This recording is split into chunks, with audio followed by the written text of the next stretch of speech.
What is up, everyone? Welcome back to another edition of the Special Hour. Last week we were entering our legal age at 18, and now we are entering into our nasty 19. So it's time to celebrate the special nasty 19 with my co-host, as always, DonovanDud. What's up, Donovan? Hi there, it's Donovan. I still cannot wait for the happy hour when we reach 21. We got 2 more to go. How are you doing this week? Low key. Has anything crazy gone on? Nothing too crazy. Other than a late Halloween costume. So, I went to school. I literally took anything I had. So I had a karate gi, a sword, black eye makeup, and a Batman mask. So that's what I was. I was an amalgamation of things. Okay. I did some things in like the Batman voice, and it kind of like threw my professor off. That was really fun. Can you do your Batman voice live for the podcast? Yeah. So Nintendo is really stupid, and I think they should should take a chill pill. Anyway. How are you doing? I'm doing good. I have not practiced that voice at all, so I will not be doing any more. I'm actually a chain smoker. That's why my voice is like this. It really hurts. This is the late Halloween special hour. Okay, so thank you for asking how I'm doing too, Donovan. I really appreciate that. You're welcome. So yeah, over the past week, I have been doing some pretty mundane things for Halloween. My org and I had an event where we watched a horror movie in a lecture hall, and I low-key was working on YouTube stuff the whole time because the movie kind of sucked. So what movie? So have I heard of it? I don't even remember. Oh, I actually don't even remember. Are you it was a big just like a horror random horror movie. I'm not. I mean, I used to not like horror, but recently I've gotten more into it. I don't know.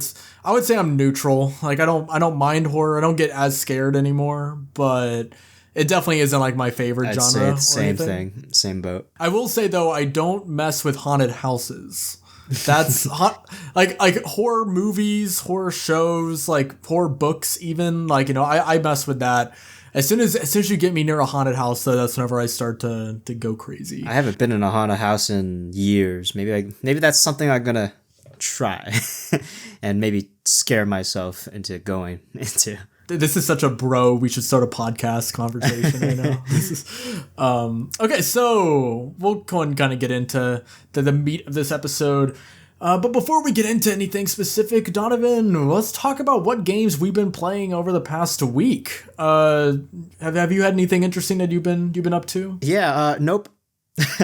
Low-key, the only time I played a video game last week was yesterday night. Just continuing my playthrough of Tears of the Kingdom. At the time of recording, or when this episode releases, I will be playing Hyrule Warriors: Age of Imprisonment, but nothing new. I'm pretty sure you said that exact same thing last week too. So Deja vu. There's the that episode. Yeah. So there's 2 games I've been playing. One of them I'll talk about first because the other one will lead into our first major topic today because I'm really excited for that topic. It's inevitable that we talk about this on the show. But before we get into that one, I've replayed all of Donkey Kong Country Tropical Freeze.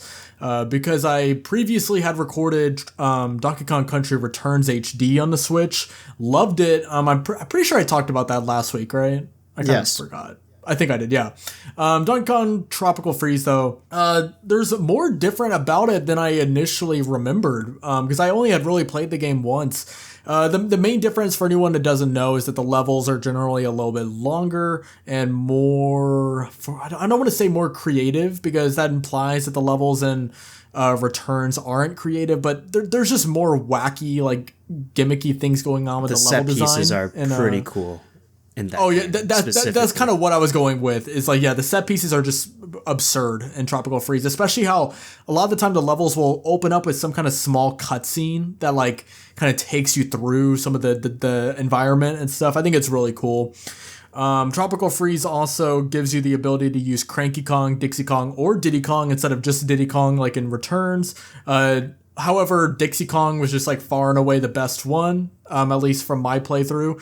So I mainly just stuck with her. Another thing I found interesting is that the boss fights were actually like kind of difficult. well, some of them were, not all of them, but like towards the end of the game, a lot of them were like really long, and it kind of became somewhat easy to just fail. Not even because the patterns itself were difficult, but just because you had to survive for so long. So that's one thing I noticed with Tropical Freeze. Other than that, though, it's just another case of a Donkey Kong Country game being like amazing. So yeah, overall, I have to give it a little bit more time for me to think about whether I prefer Tropical Freeze or Returns. I kind of keep going back and forth, and then I still have the Super Nintendo games to fight for my favorite Donkey Kong game. But yeah, overall, that game is really fun. And then I replayed Kirby's Return to Dreamland. Did you the Wii version? For Kirby? Yeah. No, I played the Switch port. Okay. However, I only played the portion of the game that was on the Wii. Oh. Okay. Which I haven't played Magalore Land or whatever it's called. And then some of the additional I think that they added extra mini games and stuff. I haven't tried those out yet.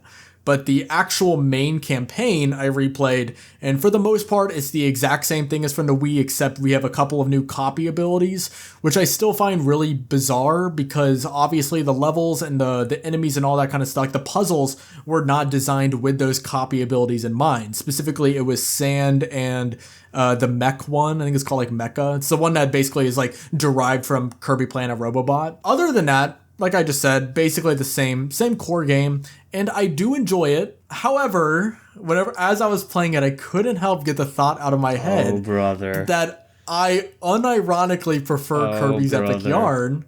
Brother. All right, guys, thank you all for listening. I'm actually going to jump out a window right now and chain smoke myself to death. Oh, no, Batman's coming back.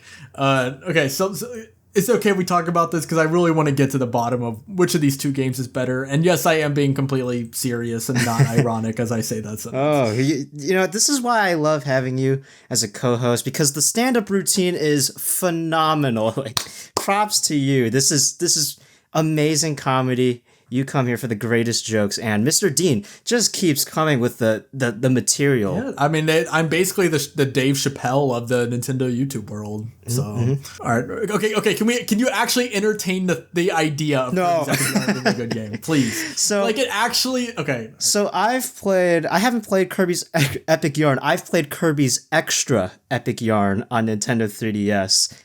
Basically the same game, but okay, my opinions on Kirby's Epic Yarn is that, yeah, it's cute. It's very mindless. It visually looks memorable, but there's nothing really else in the game that really just sticks with me. It's kind of just it's just a mind-numbing go right, press one button simulator kind of feeling to it, and it might be made for babies. Just might. Ironically enough, Donovan, that's like how I feel about Kirby's Return to Dreamland. Because here's the thing: there's just so much less, like, I don't know, like, things to the movement of like Kirby's Epic Yarn. There's just less, I don't know, substance. Whereas Return to Dreamland, you do have a bunch of all the copy abilities and the different button combos that you can do with all the different abilities. I feel like for Kirby's Epic Yarn, it's a little bit more simplistic and dumbed down a little bit. So here's the thing, is Kirby's Return to Dreamland, part of the issue I do have with the game is that, obviously both Returns to Dreamland and Epic Yarn are easy games because they're Kirby at the end of the day. Like they're both some of the easiest games in the Kirby franchise, like within an already known for being easy series. But Returns to Dreamland, the collectibles specifically, I thought were outrageously easy, like almost annoyingly easy, because I hadn't played the game for years, probably ever since I was a kid. I had no issue whatsoever finding the energy spheres. Okay, so we had audio problems again, because this is an episodely thing, because Donovan can't mute his phone. So that happened, which is fun. So anyway, as I was saying, the energy spheres in Returns to Dreamland I found to be a little bit too, just like right there and obvious to find. I honestly find it hard. Did you go for 100%? I did 100%. I got all 120. Which thankfully with Returns to Dreamland, if you do want to 100% the game does make it as some would say tedious as possible by making it so you have to play back through the entire game, albeit on a more difficult setting where you have to have less health and everything. And I think are the enemies bigger too? I'm pretty sure in the harder version of the campaign. There are like more stronger variants. They're stronger. Okay. So that is nice. At the end of the day, if the difficulty isn't really a pull for me, because if I wanted to play a difficult 2D platformer, I wouldn't be playing Kirby in the first place. Actually, more likely I'd be playing Donkey Kong Country, which I was talking about a few minutes ago. I'm not saying that Returns to Dreamland is a bad game. In fact, I still would say I thoroughly enjoyed it. But part of what brings me to a Kirby game is the collectibles, because whenever the platforming itself isn't difficult, having things to find satisfying to collect throughout the levels and memorable level themes and everything is more important to me. And that's where I feel that Kirby's Epic Yarn is stronger. And once again, this is not a stand-up comedy routine. I am being so wholehearted whenever I say this. I think that the soundtrack of Kirby's Epic Yarn is not only better than Kirby's Return to Dreamland, but I think it is one of the best and most underrated soundtracks, period. I think that soundtrack's beautiful. The main theme. Well, you also didn't play the fucking game, Donovan. So yeah. I played the 3DS version, same thing. I played the 3DS version. But yeah, the soundtrack is immaculate in Kirby's Epic Yarn. I could list off specific ones. Specifically, all the boss fights are amazing. Whether we're talking about versus Fangora, talking about Squashini, we got Patchland, all the different levels in Hotland and Treatland are both fire. Just Kirby's Epic Yarn soundtrack is immaculate. The level themes are more memorable, in my opinion, partially because the whole good feel aesthetic that some would argue was done even better with Yoshi's Woolly World, but we're not talking about Yoshi's Woolly World, we're talking about Kirby's Epic Yarn. So, do you want to have a rebuttal to any of that? I will say, maybe to knock off some points of Return to Dreamland, it is a little bit of, the basic Kirby feel. I mean, it is the return of Kirby. And the level themes consist of grass, sand, water, ice, and sky. And then you go to volcano, and then the weird techno area. So I will say the theming is a little bit bland for Return to Dreamland. But I don't know about the collectibles being super easy. I remember as a kid, and then on the replay on Kirby's Return to Dreamland Deluxe, I remember having to go back into different stages and to re-find all the collectibles because I missed a few. And some of them, they can be tricky because if you miss your timing and you mess up, you're basically going to have to redo the stage again. So I'm not sure about the energy spheres being mind-numbingly easy to collect. Maybe some of them are just right there in the open, but others require, timing, and others require the use of specific copy abilities and utilizing the more obscure moves of that copy ability instead of just pressing the Y button. Well, and I will agree that there definitely are some energy spheres that are more difficult to find or think of how to get them. I would still argue that a majority of them, that's not the case. And one thing I will give credit to Kirby's Return to Dreamland for is, and this is something that is also a strength of Epic Yarn too, but they do give you good incentive to go for the energy spheres in Returns to Dreamland, because whenever it comes to, what the hell is the ship called? The Lore Star Cutter. Yeah, the Lore Star Cutter, is that what it's called? I forgot. Yeah, the Lore Star Cutter. Whenever you go back to that, you're able to unlock all these different rooms, whether it be copy ability rooms, the minigame rooms, the little ability challenge areas. So collecting the energy spheres, there is an incentive for you to do that. And Kirby's Epic Yarn, it's a different incentive. You're actually able to unlock extra levels by collecting enough beads into levels. You're able to get furniture and stuff for you to decorate your apartment. For some people, that might not be as exciting as Returns to Dreamland, which is fair enough. But I think both games do give a good enough foundation for wanting to go for the collectibles. And to address your point about, because of this being a return to form for Kirby, that might explain some of the more simplistic and basic themes. My counter argument to that would be what we just talked about with Donkey Kong Country Returns, because that was also a return to form for its respective series. Bringing Donkey Kong from a 10 or 15 year drought from the last Donkey Kong Country game, And even with that being the case, with the same philosophy for the rhythmic platforming, with it being more difficult and very nature themed with the level design, similar enemies, all that kind of stuff, I still feel like that game did enough to set itself apart with, certain elements of the level design being different from the original trilogy, the screen being wider, and there was enough different about that game for it to stand on its own, even compared to the originals. Whereas I don't know fully if I see Kirby's Return to Dreamland in the same way.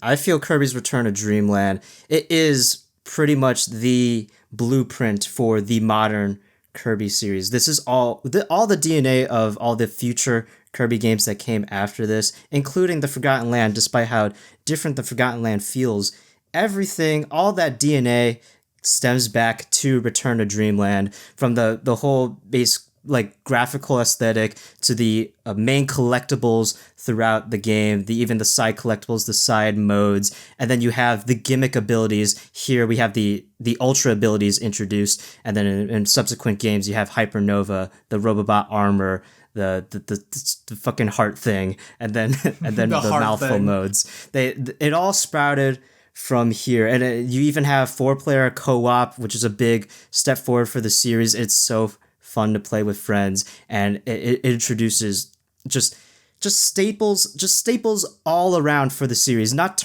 just in terms of gameplay and move sets and copy abilities and looks in music, but and also with mainstay characters and items. The Ultra Sword is Kirby's final smash. It's been his final smash for 2 Smash Brothers games. There's even Magolor, a mainstay Kirby villain, I guess, or quote unquote anti-hero maybe, or he's basically the new Marks. Magolor is a huge mainstay, and I feel like his impact cannot be overstated. He's I'd say a pretty good twist villain in terms of Kirby. I mean, you're building up the lore star cutter for him. You're traveling the whole galaxy to find the Master Crown, only for him to turn, and for all the collected parts of the lore star cutter, all of that being used against you in the battle against the lore star cutter. It just is. It's such a great and kind of dour feeling knowing that you built up this star cutter. You built up Magolor to be this villain, and he's using everything you've gotten for him against you. I just feel that whole final segment is great, and also the Overlord theme is an absolute banger.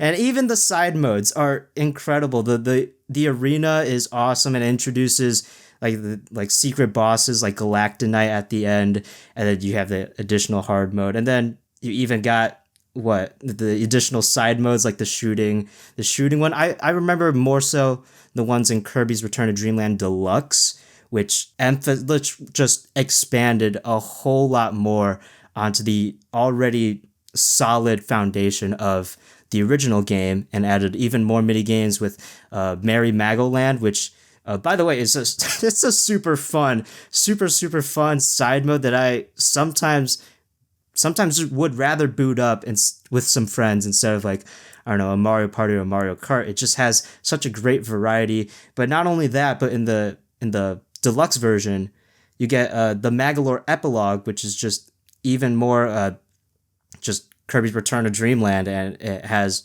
its own collectibles. It's kind of just more of the same with a little bit more difficulty. I just feel like the formula that Kirby's Return to Dreamland set forth is just works. It's solid, it's fun, and it's definitely made an impact on Kirby and his future. Yeah, okay, so I agree and disagree with various parts of that. The main thing I personally don't agree with is the idea of Magolor being a good twist villain. And I agree with the idea of you building up the lore star cutter, and then it all gets turned against you at the end. In was this reveal too obvious or something? In theory, I always, even whenever I was a kid, I thought his reveal was incredibly contrived and just just so almost, I don't want to say cliche, but it was just like, I don't know. And the main problem I have with it is that after you do beat him and you are going for that 100%, it kind of undercuts the entire experience because they don't change the game at all for that second playthrough. You're still helping Magolor out while you know he is, quite a nefarious individual. I don't hate the twist villain aspect of it, but I don't really see it as a strength. So you say when you're replaying it, because you know he's a twist villain, it kind of ruins the experience? Doesn't ruin it, but it kind of undercuts the... I mean, like when I'm watching like like the Batman, I know that all the mysteries lead to, Falcone being shot in the light, but it's still like a fun journey to get there. Okay, I guess that wasn't my strongest point. Okay, here. Let me just give my because I can't believe we've been talking about this for 15 minutes. Boss fights are also great. Oh, okay, yeah, okay, we can talk about boss fights too. And okay, can we address Kirby's epic yarn, like its biggest flaw, that being, you don't really die. I don't even see that as a flaw. There's not even much stakes. That is not a flaw at all. The stakes that game has is that you lose beads whenever you die, and beads are an incredibly important collectible if you are trying to actually get the most out of the gameplay. You burst out your beads and then you could just get it back. Crazy take. In my opinion, there's more stakes in Kirby's Epic Yarn, because in Kirby's Return to Dreamland, I had like 80 lives by World 3, so dying meant nothing. So actually, I would say it's the opposite. Like whenever I died in Kirby's Epic Yarn, I got more annoyed because I would immediately respawn and have less beads. And then I was like, fuck, I died. So yes, you technically don't die, but no, I don't think that's a weakness of the game. Do you think the lack of copy abilities is all like a strength? Because I find that just a limited move, like it's a more limited move set for Kirby compared to, all these different copy abilities that he can get from like Kirby's Return to Dreamland, and you could just experiment with all the different moves. With Epic Yarn, he could turn into a tank or a submarine. Yeah, you can turn into his basic moveset without the ultra ability, you could say. He could turn into a car, he could whip some yarn and pull things. He could float down easily. He can turn into like a weight and move down. But what else? I mean, yeah, but Kirby's Epic Yarn is a different type of game with a different set of appeal than Kirby's Return to Dreamland. So I don't see that as a strength or weakness personally. Like whenever I'm playing Kirby's Epic Yarn, I'm not looking for the most enriching, like, and nuanced gameplay experience. It's just kind of a world that pulls me in a way that no other game, aside from maybe Yoshi's Woolly World, which is a very similar idea, no other game really does. Like that game is just so relaxing. I just feel like even for someone that, like a random Joe, even if you're not going for 100% in either games, you still feel more stakes with Kirby's Return to Dreamland because you actually have health. With Kirby's Epic Yarn, if you're not going for 100%, you don't care about the beads. You just get hit and you just kind of tank the damage and just keep going, even if you're not going for 100%. Okay, but I think that a game like Kirby's Epic Yarn is one where not going for a 100% is doing yourself a disservice, because that is where the genuine fun aspect of that game. No, I do agree. Like these types of collectathon games, I will 100% them all the time. But for like someone that wouldn't go for 100%, then like my brother, then sure, maybe for that specific person, they might feel more stakes playing Kirby's Return to Dreamland, because they probably also don't have as much experience with 2D platformers. So maybe some of those areas in Returns to Dreamland might be more troublesome. But I guess I'm speaking more from I'm obviously speaking more from someone that has had a history playing Kirby games. And I'm not even saying Epic Yarn is my favorite one in the series, but I would say it's my favorite one on the Wii. It's the one that I feel compelled to come back to more often. And I think a lot of that just comes down to it embodying the ethos of Kirby for me. It embodies that just like wholesome, relaxing experience, even though the core gameplay deviates from what makes Kirby Kirby, as you can't suck up enemies, you can't take in their copy abilities. even with that, the core philosophy is still there intact. And I don't know. That's the main thesis for why I like I just feel that Kirby's Epic Yarn, I'll go back to it as like a little like, remember when Kirby was made by Goodfeel and it was Yarn? I feel like it's a fun experiment, but if we're talking about, which Kirby game is best on the Wii, I feel like the more impactful, the more just the more important, impactful, more consistent experience of Return to Dreamland is preferable to me. Which is fair enough. I will also say that Returns to Dreamland, the formula was kind of done better with its subsequent entries, specifically Planet Robobot. So, and isn't that something that you agree with? Haven't you talked about Planet Robobot being like your favorite Kirby game? I do think Planet Robobot is better than Return to Dreamland, and I do think even the Forgotten Land, despite it being a 3D Kirby game, its DNA is still being traced back all the way to Return to Dreamland. But I still think Return to Dreamland is a very solid Kirby game, a very solid platformer, much like New Super Mario Bros. I think New Super Mario Bros. On the DS is actually a really solid platformer. I think the other ones, like New Super Mario Bros. 2 and New Super Mario Bros. U, yeah, that's the title. God, what a terrible name.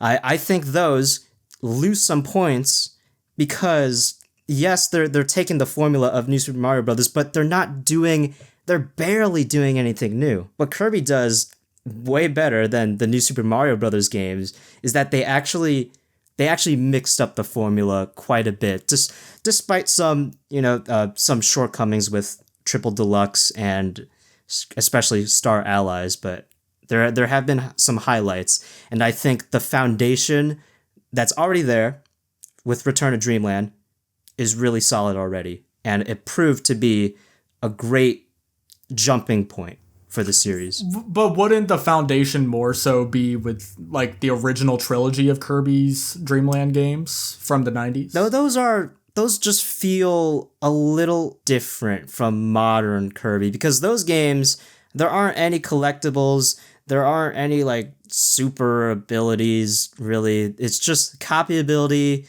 and go right. If you fight a boss, maybe there's a cool ending sequence, like with Kirby 64. You're flying instead of a traditional side-scrolling action gameplay. But the original Kirby formula didn't really have that sort of DNA that modern Kirby definitely has, that you can definitely trace from Return to Dreamland. I guess the only thing that carried over from like original Kirby are, the copy abilities. Yeah, it's 2D, it's side-scrolling, the characters, partially the aesthetic, but modern Kirby definitely takes from Return to Dreamland. I mean, and I do agree with what you said about like 2D Mario. It is like Kirby's Return to Dreamland is kind of like the New Super Mario Bros. Of Kirby, where it started a formula that started out very strong and then kind of got a little bit derivative by the time they finished like milking it. So yeah, I mean, I also think New Super Mario Bros. DS, for example, is an excellent 2D platformer and one that got soured by many people because of the games that came after. So honestly, in the end, I'm willing to accept a draw. Like I can accept your points. It's fine. All right. To each his own. So that's lovely that we just made everyone listen to a 25-minute long debate just for it to end in me. It ended in me going like, okay, I hate you. I'm quitting. Punch my microphone. I can't wait for the comments we're gonna get on this. Okay, you guys are fighting over baby games. Nobody cares. Okay, so anyway, we're halfway through the episode. Wow. So Nintendo. Oh boy, I can't wait for this one. I'll let you get your rant on with this one. As of a few days ago, Nintendo celebrated their 1-year anniversary of Nintendo Music. I can't believe it's been a year, honestly. It's like, now that I read it, it makes sense. But like, it just doesn't feel like it's been a year. Despite all the content that's been there, it certainly doesn't feel like a year. I do remember interview recently from Bill Trinen. Yes, he's still alive. Talking about Nintendo Music, saying the development team. I believe I'm just going off the rip. The development team of Nintendo Music is fairly small. Yes, they do update it weekly, and apparently they are working on Mario Kart World. Believe it or not, for Nintendo Music, they just say it takes a lot of time, which, okay, well, I know that they make like custom thumbnails for every single track, and they make playlists, and they integrate all the songs into different playlists. But it can't be that hard, right? Okay, I'm sorry. Let me say something really quick. The custom thumbnail thing, while it's cool that they do that, I don't think it's worth delaying the the release of all these soundtracks over. Like, it's really not, in my opinion. I'm not tripping over the custom thumbnails. I would rather have a larger assortment of things to listen to than have to wait an extra, you know. Like, I appreciate them. It's cool that they do that, but like, is it really worth it? And also, before anyone says it, I know that from a business perspective, it wouldn't make sense for Nintendo to just put all of their games on the service at one time, because then no one would keep their subscription. Yes, that's true.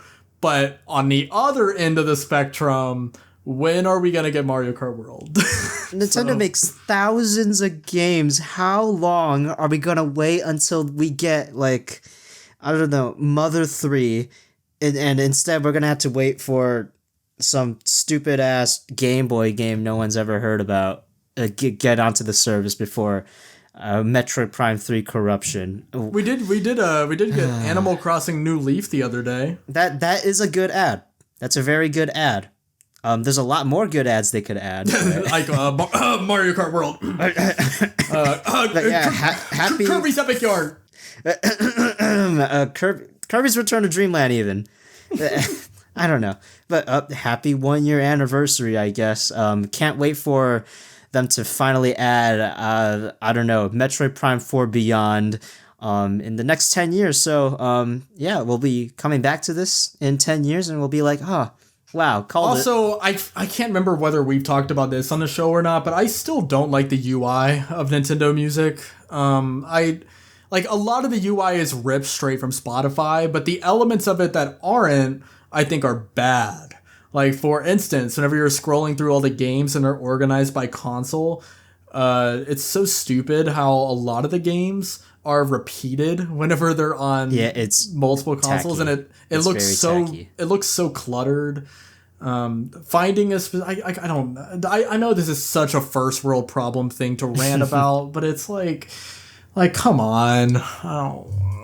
My only issue with the UI is that their iconography is inconsistent between a billion different apps, and also, I mean, I don't think Nintendo Music should be combined into like a multi-use app. We've already talked about this. Yeah, we've talked about this like several times. But like, I do think their iconography should stay a little consistent. You know, that's just design 101.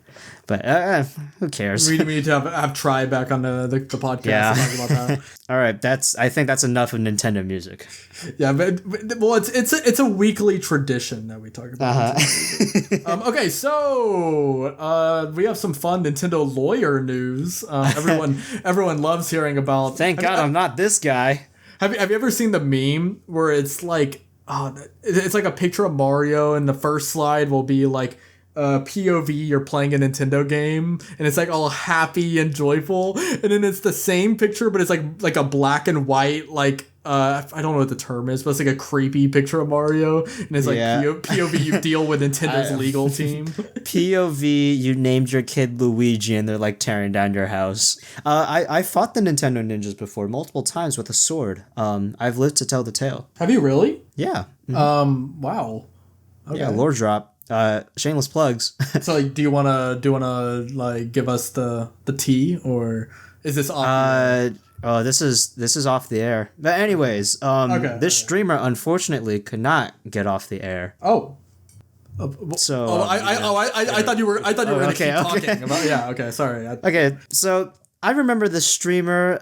and he's basically playing a bunch of pirated Nintendo games early, and I remember him saying like he could do this all day. Well, it turns out he is not Captain America, and he couldn't do this all day. Yeah, it turns out he definitely cannot do it all day. They got to him, and the lawyers are making him have to pay $17,000 in damages, which low-key is not even the craziest amount I've heard the Nintendo Ninjas get someone for. Oh, but no. yeah, thoughts on this streamer playing early Nintendo games and gloating about it? Okay, well, we've never really talked about emulation on the podcast before, have we? We have. Wait, hypothetically. I forgot literally the first episode we did. That's right. But anyway, so my general thoughts though are if you're pirating a game that is not out yet, then you are always in the wrong. You should not you should not be emulating a game that is still being supported by the developer, like at the end of the day. Especially one that's not out yet, and the streamer gloating about it just made them more unlikable. And in this case, this is in my opinion, this is a rare Nintendo Ninjas W. I actually am on their side on this one, especially because, like I said, he was kind of being a dick about it. Yeah, I agree. Like, you fuck around and find out. I mean, he was kind of asking for it. he put them to a challenge. My stance on emulation is I don't emulate games very often. I will if the game is available and if I have the system, 80% of the time to 100% of the time I will outright purchase the game. The thing is with emulation is that I will emulate a game if it's like an old classic game that Nintendo does not put on Nintendo Classics. Oh yeah, that's a completely different thing. Yeah, I mostly emulate just older Nintendo games. Hi Dolphin. Shout out Dolphin. Recently, hypothetically actually, my friends and I wanted to play New Super Mario Bros. Wii multiplayer via Dolphin Netplay. I would have loved to play this game on my Nintendo Switch. It's not on there, however, and well, one of us lives in a different state, so it'd be kind of hard to play in person. So we booted this up on Dolphin. Netplay is not the best. I wanted to hang myself while playing it, but there's other situations like Mario Party 5 where that game is still not on Nintendo Classics, and how else am I going to play with friends online? Well, I just got to emulate it and use Dolphin. So that's when I'll use Dolphin, when they don't provide the games that I want to play. Otherwise, if it's a brand new Nintendo Switch game that's going to release like in a week, just buy the game, man. Yeah. Especially if you're buy it. How popular was this streamer? Were they like a significant not very one, popular? Okay. I kind of remember when this story was breaking out. I feel like it was like, man, are you really gloating with like 40 viewers on stream about a pirated Nintendo game that releases in a week? I think I think he was playing Tears of the Kingdom. Oh, was it Tears of the Kingdom? Yeah, I mean, it was definitely a higher profile Nintendo game, or maybe Pokemon Scarlet and Violet. I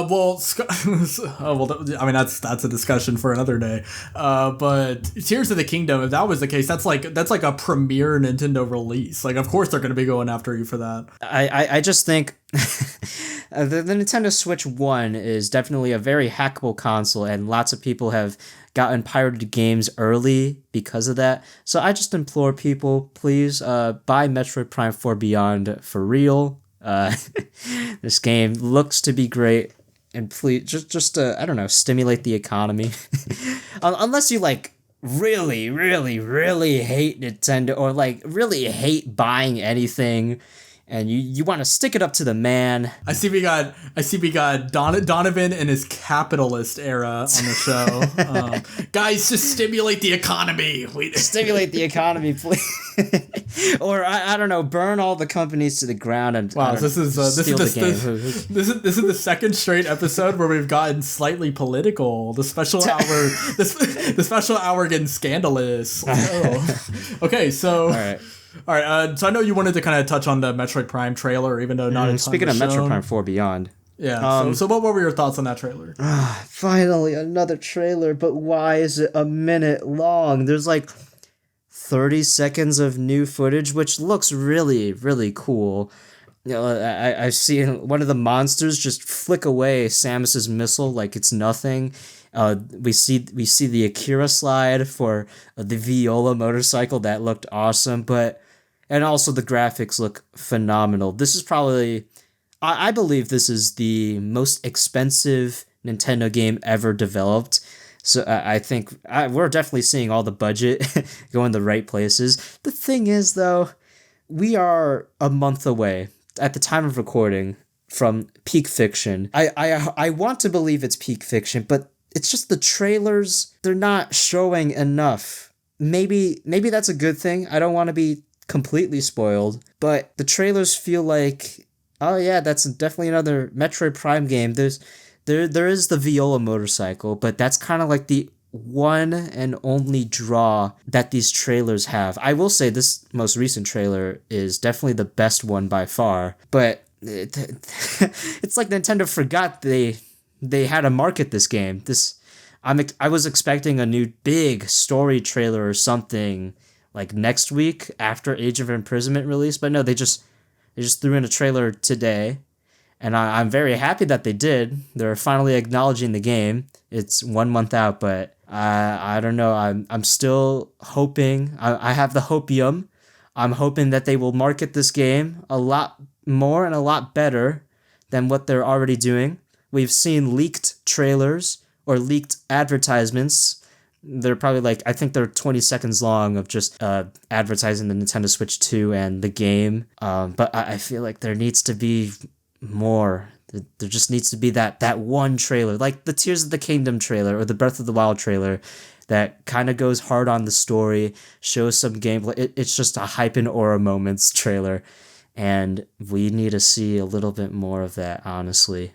I'm very, very excited, but I think Nintendo could do a lot more justice to this game. Yeah, well, I wonder if part of it is because Metroid isn't the best-selling Nintendo series, are they scared to put more money into the marketing, thinking that the game isn't going to sell as well, and they're trying to what do you call it, like focus their marketing efforts on games like Kirby or Pokemon Legends ZA? I wonder is that I don't know thinking? why they wouldn't put marketing into this game. I think they should. They should. I'm just saying, is that what's happening? I honestly do not know. Okay, well, I guess one factor is that they have Age of Imprisonment and they got Kirby Air Riders coming up. So they got to market those games, but then Metroid Prime 4 also is coming out 2 weeks after Kirby Air Riders. So it's a very packed schedule for Nintendo releases. So they need to find a way to cram in all 3 games and advertise them all. I just feel like Metroid Prime 4 is getting lost in the sauce. Yep. Which, I mean, it's a shame, but I'm not that surprised about it because, Metroid just isn't one of Nintendo's biggest, commercial juggernauts. So maybe they're just assuming the game isn't going to be pulling in, the vast, mainstream audience that, a game like Kirby Air Riders might pull in, or obviously Pokemon. So they should try, though. They should try a little. Yeah, no, I agree. They should. They should try. They absolutely should try. I'm not saying I agree with Nintendo's thinking, but I'm assuming that that's part of it, because it's just a shame that Metroid has never been a big seller, or none of their sci-fi games have ever really been big sellers, which is a shame. I don't get that. This is a badass heroine that everyone knows. It's sci-fi. It's a first-person shooter. It feels like they have all the ingredients to make a juggernaut of a game, and yet the best that they can do is probably 3 million units in sales, which, 3 million units of anything is huge, but in terms of big juggernaut franchises that Nintendo makes, it's nothing. Well, it's something, it's just not desirable. It's nothing in the context of what it could be, because it is, like you just said, it's an incredibly beautiful and ambitious looking game. So it's a shame that Nintendo isn't treating it as such. Hollow Knight, Metroidvania sold 15 million units. 15 million. Metroid can only dream of getting that, and it's an indie game. So, something's going right for Hollow Knight and Team Cherry. and that that Metroid clearly doesn't have for some reason. I don't understand. Well, to be fair, Hollow Knight's also more affordable, so there's maybe it's more marketable. I guess you can make a marketable plushie of Hollow Knight. You can't really do that with Samus. Yeah, I think the game deserves more hype than it's getting.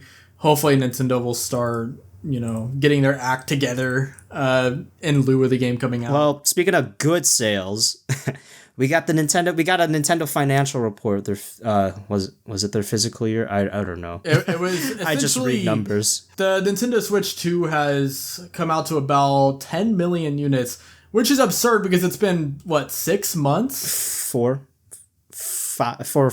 months. Mm-hmm. Which is at the time of them reporting. Absurd. That's big record-breaking numbers. The Switch 2 is about to level the Wii U's lifetime sales in less than 9 months. Oh, poor Wii U. Oh, we don't talk about the Virtual Boy, and it's not even Christmas yet. So they're projecting 19 million units sold by the end of the physical year, which I believe is April 1st. So they're expecting 19 million Nintendo Switch 2s out. Not even a year into its life cycle, which is very hopeful thinking. It is also just really funny in consideration of how everyone was predicting that the Switch 2 was going to fail. Guys, I watched countless YouTube videos saying it was the next Wii U. I read a couple Twitter posts. I think people are... I think it's fair to say that the internet has a tendency to be a little bit pessimistic sometimes. Just a tad bit. Okay, the thing is, though, Mario Kart World... selling 9.5 million pieces. For on one hand, you have 10 million Switches and 9 million Mario Kart Worlds. That is an insane attach rate to any game, to any system. That's 97% of Switch 2 owners? Even a 50% attach rate is very high. 97%? That's okay, so how many of those sales were from the bundle, which costed $50, a lot, other than the absurd, egregious price of $80 physically? Probably alone. A lot. I'm one of those $50. Yeah, I'm also one of them. I think now that I've had 4 months to digest the game and think of my thoughts on it, there is no way in the absolute fucking hell that game is worth $80. So yeah, I definitely am glad I got the bundle and I didn't. They certainly made a good deal because they made their price fucking terrible. But Donkey Kong Bonanza sold 3 million units at the time of recording, 3.5 million, I believe. Yeah, pretty impressive. I think the game will, increase in sales over time, just like Mario Odyssey. Impressive. Nintendo Switch 1, here's the funny part, has sold just the exact same amount as the Nintendo DS. It is, however, not their best-selling system yet. It is down by approximately 10,000 units. It is 10,000 people away from overtaking the Nintendo DS and being their most successful system of all time. It would have a chance of being the biggest system of all time, but I'm sure Sony will find exclusive special hour news report. The source is coming out of my ass. Sony has just reported 10 million more PS2s have just been sold. Yep. Pretty much. This is pretty true. much. Mm-hmm. That's literally what happens. I mean, I'm not someone that cares that much about whether Nintendo's the number one system of all time, especially because yeah. I mean, if we're thinking objectively about the PS2, I think that system deserves its place as the number one. So I'm not tripping over the Switch not being number. I really don't care that much. But I think it's good that the Switch 2 is getting support. I'm hoping that Mario Kart World is mainly getting sales from the bundle, so that way it doesn't encourage Nintendo to, go with that absurd price point more in the future. But yeah. I have a feeling that a lot of Nintendo shills probably bought the physical edition anyway, as well as the bundle, because I've already seen a bunch of people on Twitter do this. Where there was this one guy who he posted his collection, and he had all the Nintendo Switch 2 editions, but he also bought them because he already has the Nintendo Switch Online. So he didn't need to buy Breath of the Wild or Tears of the Kingdom, but he did anyway because he was like, because I'm a hardcore Nintendo fan, and I'm like, see, I'm a collector, but I have my limits. Well, and here's the thing: is like I'm a collector, but I'm not rich. You know, like I can't just go around spending $80 on a game like that. I don't know how to transition to this. Our last topic before fantastic transition, so natural. Thank you. It's just as good as your stand-up. Animal Crossing New Horizons, surprisingly, 4 years after the supposed last update, has gotten a brand new update, both in a Nintendo Switch 2 edition and just version 3 for both Nintendo Switch 2 and Nintendo Switch.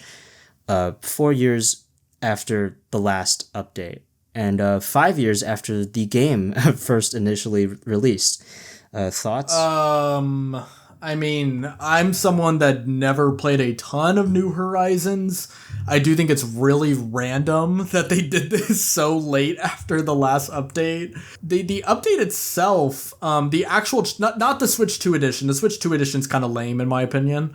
They basically, it's $5. Oh, it costs money. That's pretty. It's pretty surprising that it's fairly like affordable and cheap. Well, yeah, I mean, at least they're not doing 20. I was under the impression that it was just going to be like, hey, here's an update for the Switch 2. I thought it'd be 10, just like Zelda. Well, I guess there is the graphical improvement, so I can see it. I guess the main thing I remember from watching the trailer was they added the microphone support, which that was a kind of a wacky addition. It's cool, I guess, if you're trying to like summon a villager. I mean, sometimes I can't find my villager, so I'm just going to scream at the top of my lungs. Where are you? Yeah, but overall, the actual update, like including the Switch 1 edition, it does look like there's some cool stuff in there. I don't know if I'm going to be upgrading the Switch 2 one. Like you said, though, if $5 is... I think that's fair for the graphical upgrade. Oh, I forgot to mention at the beginning, I'm employed on weekends. Oh, wait, okay. So I can make $5 when I shit. Oh, are you gonna be doing a thing where whenever you're clocked in, but then you go to the restroom and you're just on your phone? Oh, that's a classic. I always, yes. Whenever I work, I'm not gonna disclose any specifics, but at my last job, I remember even if I like. If I even slightly had to go to the bathroom, I would be taking my sweet time in there. I have friends that are Animal Crossing fanatics, like 3,000 hours in the game fanatics, and they're very excited for this update. Me personally, I think the things in this update are pretty substantial enough, unlike Pikmin 4, where I think I'll actually clock into my island for the first time in, I think, a year. I'm like Jesus Christ rising from the dead from the third day, coming back to my villagers. Yeah.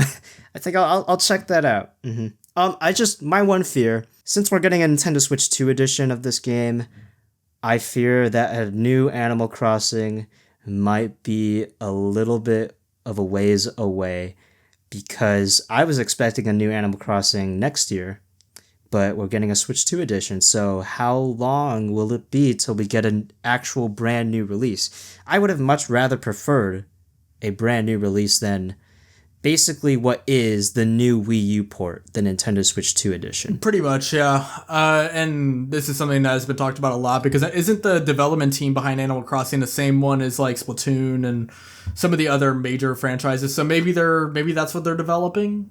I don't know. Well, they're making Splatoon Raiders, but I don't know if that's specifically that group that's making Splatoon it's a Raiders. spin-off. Maybe it is. But it also is a spin-off. And also, why didn't Splatoon 3 get a Nintendo Switch 2 edition? That's like one of the games that would greatly benefit from it, but oh well. Well, but Splatoon 3 already got a free upgrade with the HDR support. Like mouse controls. That's a huge game changer, but I don't know. I honestly, the Animal Crossing update isn't one where I had a ton of like sweeping statements to bring up. Nothing like crazy hot take like I had with Kirby. It's just like, I mean, it's $5, which at first I thought it was going to be free because I forgot about the graphic upgrade. But with the graphic upgrade, that's a fair price. And then the Switch 2 edition is $5. The update is free, which is nice. And hopefully it isn't too far out before we get a new Animal Crossing.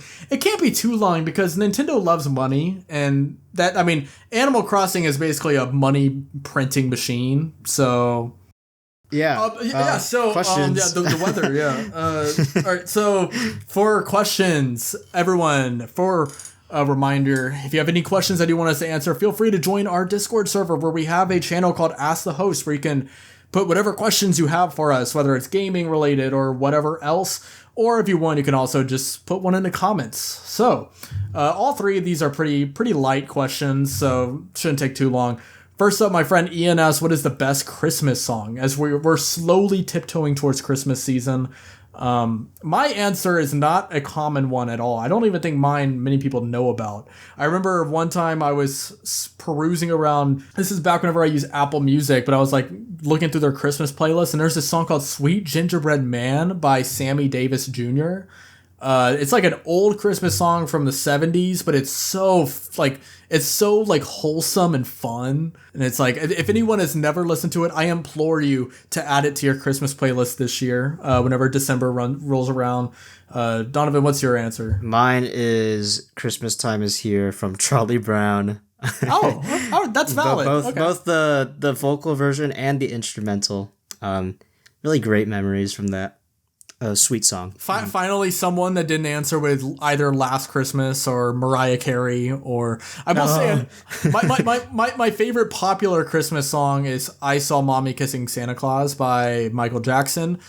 Which I think the funniest one is was it Grandma Got Run Over by a Reindeer? That one's good. That's a classic too. But this is now that I'm mentioning this on a podcast, I know people are gonna want to hear it now. I'll play it for you off the air for sure though. I actually made a Minecraft parody of "I Saw Mommy Kissing Santa Claus." This is from back in high school. I need to check this out. Yeah, I will send you a link to it. Maybe we can make that some kind of like sub goal for the viewers if they I don't know, because I don't know if I want that out there anymore. But yeah, that happened. So our next question, as always, from Sido Lin. Shout out Sido Lin. If you were to get a tattoo, which one would you get? Or if you already have one, how or why did you get it, and what other ones would you want to get? I don't currently have one. I've thought about getting one before. Obviously, it would have to be something that holds a lot of sentimental value, and I would want to do it on a part of the body that isn't, clustered by nerves and stuff where it's just gonna hurt. Maybe I would probably do something music related if I did get a tattoo. Maybe Nintendo themed, but I don't know. What about you, Donovan? Do you have a whole like sleeve on your arm that we don't know about? Yeah, my entire 6-pack area is filled with tattoos. You're 6 foot, by the way, right? Yeah, I am 6'7", by the way. Oh, yeah. Okay. I don't have any tattoos. If I were to get one, I did see this really cool design of the Master Sword in Tears of the Kingdom in like one of the dragon's heads.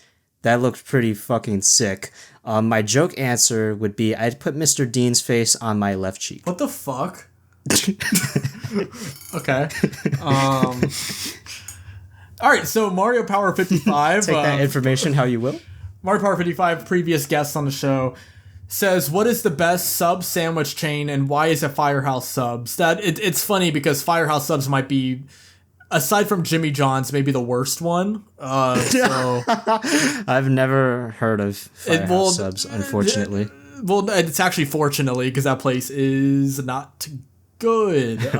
Unfortunately, I have surrendered any chance of us getting sponsored by Firehouse Subs in the future. Oh no! But, yeah, my answer is easy though. Jersey Mike's. That is the best sub place. I haven't had enough of Jersey. I think I've had it once. I did have Jimmy John's today. Oh, Donovan. Their Jimmy chips are amazing. I made a whole duology movie set about Jimmy chips. Jimmy John's doesn't toast. Though I think Potbelly's is better. So okay. I have Potbelly's also has fire shakes and cookies. Okay, well, yeah, if we're talking about cookies, Subway would be the winner, but I wasn't even really factoring in cookies. But Jersey Mike's is my answer. I'll go Subway, and I'll trust your answer with Potbelly's is valid. Just honestly, as long as it isn't Firehouse Subs. You don't fuck sorry, with Jimmy? Mario Power. No, I don't. So sorry, Mario Power. Love you, but unfortunately, I'm not going to be able to agree with you on this one. So yeah, that's it for this episode of the special hour. Donovan, you were saying this is going to be a short episode, and we spent Kirby spent like 30 minutes on Kirby. that Kirby debate was the longest segment of any of these episodes so far. Like I was shocked at how long we went. What else have we like debated or analyzed that was shorter than that? Like Mario Galaxy, was that shorter? I think so. Whenever we talked about crazy. Breath of the Wild with Ivan, that was shorter. We should do more debates like that, though. That's fun. I like it. Or maybe at some point in the future we can revisit it too. If you're gonna debate, please stop joking around. That Kirby bit was not funny. Kirby's no. All right, you're right. Next time we do a debate, I'll actually bring something that I believe in because how could someone like that how could you? Anyways, where can the people find you? Oh, this time I'm going first. Okay. So if you want to find me on the internet, my name is MrDean44 on YouTube. I make Nintendo reviews, retrospectives, rankings, all that kind of stuff. I am on Blue Sky, and I'm also on X. Sorry, no, Twitter. It's Twitter, Elon. If Elon's gonna dead name his child, I'm gonna dead name his app. That's how I operate. And then also I have a Discord server called the Dean Kingdom, where it's just like your typical Discord server stuff. Donovan, what about you though? Where can the people find you on the internet? Find me DonovanDud on YouTube. I think I might do more developer focused videos or experimenting with that. At the time of recording, we're almost at 1,000 subscribers. Very, very happy moment. Other than that, you can primarily interact with me on Discord, the Nintendo Boys. I'm also on Instagram and Twitter. All right, so bye. Bye.